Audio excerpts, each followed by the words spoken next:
Welcome back to beta സ്കുരൽ. ഇനി നമുക്ക് നമ്മുടെ പാത്ത് കുറച്ചും കൂടെ ഒന്ന് സിംപ്ലിഫൈ ചെയ്യാൻ വേണ്ടിയിട്ട് അതിന് തുടക്കത്തിലുള്ള ഒരു സ്ലാഷ് നമുക്ക് ട്രിം ചെയ്ത് കളയണം. അങ്ങനെയാണെങ്കിൽ കോൺസ്റ്റന്റ് ആയിട്ട് നമുക്ക് ആ ഒരു വേർഡ് മാത്രം ഫോക്കസ് ചെയ്താൽ മതി. നമ്മൾ കണ്ടീഷൻ എഴുതുന്ന സമയത്ത് സ്റ്റുഡൻ്റ് ആണെങ്കിൽ സ്റ്റുഡൻറ്റിൻ്റെ റെസ്പോൺസ് കൊടുക്കുക, സ്റ്റാഫ് ആണെങ്കിൽ സ്റ്റാഫിൻ്റെ റെസ്പോൺസ്, അങ്ങനെ കംപ്ലീറ്റ് പ്രോപ്പർ ആയിട്ട് ഒരു കണ്ടീഷൻ ചെയ്യാൻ വേണ്ടിയിട്ട് നമുക്ക് കിട്ടുന്ന ആ ഒരു പാത്തിൽ നിന്ന് ആ ഒരു സ്ലാഷ്, തുടക്കത്തിലുള്ള സ്ലാഷ് നമുക്ക് ട്രിം ചെയ്ത് കളയണം. അപ്പോൾ അതിന് വേണ്ടിയിട്ട് നമുക്ക് അങ്ങനെ ഒരു സ്ട്രിങ് ഉണ്ടെങ്കിൽ, ആ ഒരു സ്ലാഷ് ഉണ്ടെങ്കിൽ ട്രിം ചെയ്ത് കളയുക, ഇല്ലെങ്കിൽ കളയണ്ട. അപ്പോൾ അതിനുവേണ്ടി നമുക്ക് ജാവാസ്ക്രിപ്റ്റിന്റെ റെഗുലർ എക്സ്പ്രഷൻ യൂസ് ചെയ്യാം. അപ്പോൾ നമുക്ക് കിട്ടിയിട്ടുള്ള പാത്ത് ഒരു സ്ട്രിങ് ആണ്. അപ്പോൾ സ്ട്രിങ്ങിൽ നമുക്ക് റീപ്ലേസ് എന്ന് പറയുന്ന ഫംഗ്ഷൻ ഉണ്ട്. ആ ഒരു ഫംഗ്ഷൻ ജാവാസ്ക്രിപ്റ്റ് ഫംഗ്ഷൻ ആണ്. അത് കോൾ ചെയ്തിട്ട് അതിലേക്ക് നമുക്ക് ഒരു റെഗുലർ എക്സ്പ്രഷനും പിന്നെ എന്ത് വെച്ചിട്ടാണ് റീപ്ലേസ് ചെയ്യേണ്ടത് എന്നുള്ളതും കൂടെ പാസ് ചെയ്ത് കൊടുക്കാം. അപ്പോൾ ഞാനിവിടെ const past path equal to ഒരു പാർസ് ചെയ്താണ്, അതായത് നമ്മൾ ചേഞ്ച് ചെയ്തെടുത്തതാണ് പാത്തിനെ, അതായത് നമുക്ക് കിട്ടിയിട്ടുള്ള പാത്തിനെ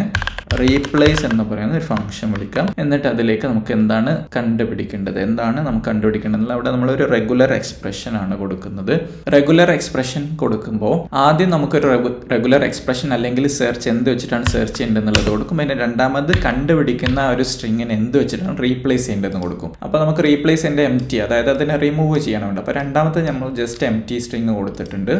ഇനി ഇവിടെ ഫസ്റ്റ് ആർഗ്യുമെന്റ് റെഗുലർ എക്സ്പ്രഷൻ ആണെന്ന് പറഞ്ഞത്. ഒരു റെഗുലർ എക്സ്പ്രഷൻ സ്റ്റാർട്ട് ചെയ്യുന്നത് രണ്ട് ഡബിൾ സ്ലാഷ് ഇട്ടിട്ടാണ്. ആ ഒരു സ്ലാഷിന്റെ ഉള്ളിലാണ് നമ്മൾ റെഗുലർ എക്സ്പ്രഷൻ എഴുതുന്നത്. അതായത് ഈ ഒരു ഫോർവേഡ് സ്ലാഷ് തുടങ്ങി ഫോർവേഡ് സ്ലാഷിൽ അവസാനിച്ചു, അതിന്റെ ഉള്ളിലാണ് നമ്മൾ റെഗുലർ എക്സ്പ്രഷൻ എഴുതുന്നത്. ഇനി നമുക്ക് കണ്ടുപിടിക്കേണ്ട ആ ഒരു സ്ലാഷ് എവിടെ ഉണ്ടോന്നാണ് നോക്കേണ്ടത്, ഒരു സ്ട്രിങ്ങിന്റെ തുടക്കത്തിൽ ഉണ്ടോ എന്നുള്ളത് നോക്കേണ്ടത്. ആ സ്ട്രിങ്ങിന്റെ ഇടയിൽ ഒരു സ്ലാഷ് ഉണ്ടെങ്കിൽ നമുക്ക് അത് മൈൻഡ് ചെയ്യേണ്ട ആവശ്യമില്ല, അത് അവിടെ നിന്നോട്ടെ. അപ്പൊ തുടക്കത്തിലുള്ള സ്ട്രിങ് ആയതുകൊണ്ട് നമുക്ക് അവിടെ ഒരു ക്യാരറ്റ് സിമ്പിൾ കൊടുത്തു. അതായത് ഇനി നമ്മൾ പറയുന്ന കണ്ടീഷൻ ചെക്ക് ചെയ്യേണ്ടത് എവിടെയാണ്, ഈ പറയുന്ന നിങ്ങളുടെ പാത്ത് എന്ന് പറയുന്ന സ്ട്രിങ്ങിന്റെ തുടക്കത്തിലാണ് എന്നാണ് ആ ഒരു കണ്ടീഷൻ പറയുന്നത്. ഇനി നമ്മൾ പറയാണ് എന്താണ് കണ്ടുപിടിക്കേണ്ടത്, നമുക്ക് സ്ലാഷ് ആണ് കണ്ടുപിടിക്കേണ്ടത്, ഫോർവേഡ് സ്ലാഷ്. നമ്മുടെ സ്ട്രിങ്ങിന്റെ തുടക്കത്തിൽ ഒരു ഫോർവേഡ് സ്ലാഷ് ഉണ്ടെങ്കിൽ അത് കണ്ടുപിടിച്ച് എംപ്റ്റി സ്ട്രിങ് ആക്കി റീപ്ലേസ് ചെയ്യണം അതിനെ എന്നാണ് പറയുന്നത്. പക്ഷെ നമ്മൾ റെഗുലർ എക്സ്പ്രഷനിൽ ഫോർവേഡ് സ്ലാഷ് നമ്മൾ ഓപ്പൺ ചെയ്യാനും ക്ലോസ് ചെയ്യാനും ഉപയോഗിക്കുന്നതാണ്. അതുകൊണ്ട് തന്നെ അങ്ങനെ ഇവിടെ കൊടുക്കുന്ന സമയത്ത് എറർ ആവും, അതായത് കോഡ് കൺഫ്യൂസ്ഡ് ആവും. ഇത് എൻഡ് ആയതാണോ അതോ സ്ലാഷ് കണ്ടുപിടിക്കാനുള്ളതാണോ എന്നുള്ളത്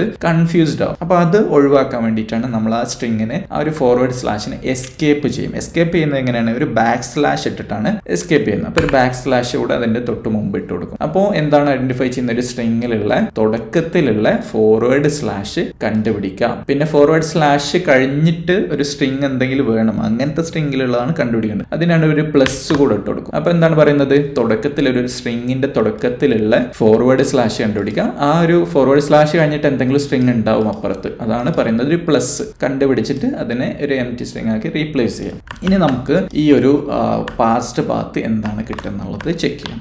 റീഫ്രഷ് ചെയ്തു, നമുക്കിപ്പോൾ സ്റ്റുഡൻ്റ് ആണ് കിട്ടുന്നത്, സ്ലാഷ് കിട്ടുന്നില്ല. എബൌട്ട് എന്ന് കൊടുത്ത് എബൌട്ട് വന്നു. ഇനി എബൌട്ട് സ്ലാഷ് അസ് എന്ന് കൊടുത്തപ്പോൾ എബൌട്ട് സ്ലാഷ് അസ് വന്നു. അപ്പോൾ തുടക്കത്തിലുള്ള ഒരു ഫോർവേഡ് സ്ലാഷ് മാത്രമേ റീപ്ലേസ് ചെയ്തിട്ടുള്ളൂ, ഇൻ ബിറ്റ്വീൻ ഉള്ളതോ ലാസ്റ്റ് ഉള്ളതോ ഒന്നും റീപ്ലേസ് ചെയ്തിട്ടില്ല.